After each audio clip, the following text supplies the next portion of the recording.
Hello everyone, welcome back to my Facebook page and YouTube channel Nupur blog and cook. কেমন আছেন সবাই? আশা করি সবাই অনেক অনেক ভালো আছেন। আমিও ভালো আছি। চলে এলাম আবার একটা নতুন ভিডিও নিয়ে।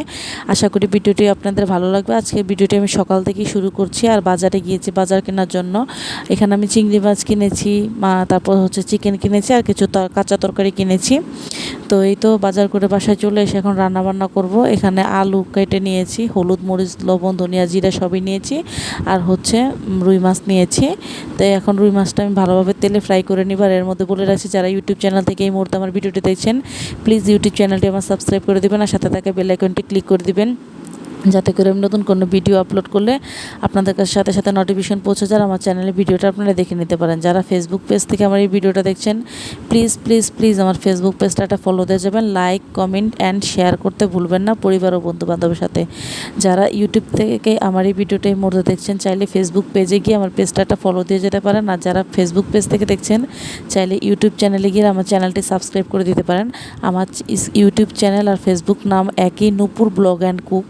ফেসবুক থেকে দেখলে ইউটিউবে এই নাম সার্চ দিলে আমি চলে আসবো। আর যারা ইউটিউব থেকে দেখছে, যারা ফেসবুকে গিয়ে নূপুর ব্লগ অ্যান্ড কুক লিখে সার্চ দিলে আমি চলে আসবো। তো এই যে কথা বলতে বলতে মশলাটা ভালোভাবে কষিয়ে নিয়েছি। কষে এখন এর মধ্যে আলু দিয়ে দিচ্ছি। আলু দিয়ে ভালোভাবে আবার কষাবো। কষানোর পরে তারপরে এর মধ্যে যে পরিমাণ মতো পানি দিয়ে নিয়েছি। এখন এই যে ভালোভাবে নাড়াচাড়া করে নিচ্ছি। যখন এটা বলক আসবে, তারপরে এর মধ্যে ভাজা মাছটা দিয়ে দিব। এই যে দেখতেই পাচ্ছেন, এটা এখন বলক চলে এসেছে। এখন এর মধ্যে আমি যে মাছটা ভেজে রেখেছিলাম, রুই মাছটা, এই রুই মাছটা আমি এর মধ্যে দিয়ে দিচ্ছি।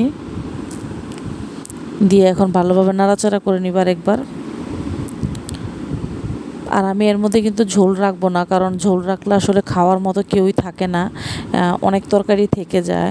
আমার কড়াইটা কিন্তু বেশ বড়, তো আমি ঝোল রাখবো না, একদম গায়ে গায়ে শুকনো করে ফেলবো, একদম শুকানো করে ফেলবো। শুকানো তরকারি যেরকম থাকে ওরকম করে ফেলবো।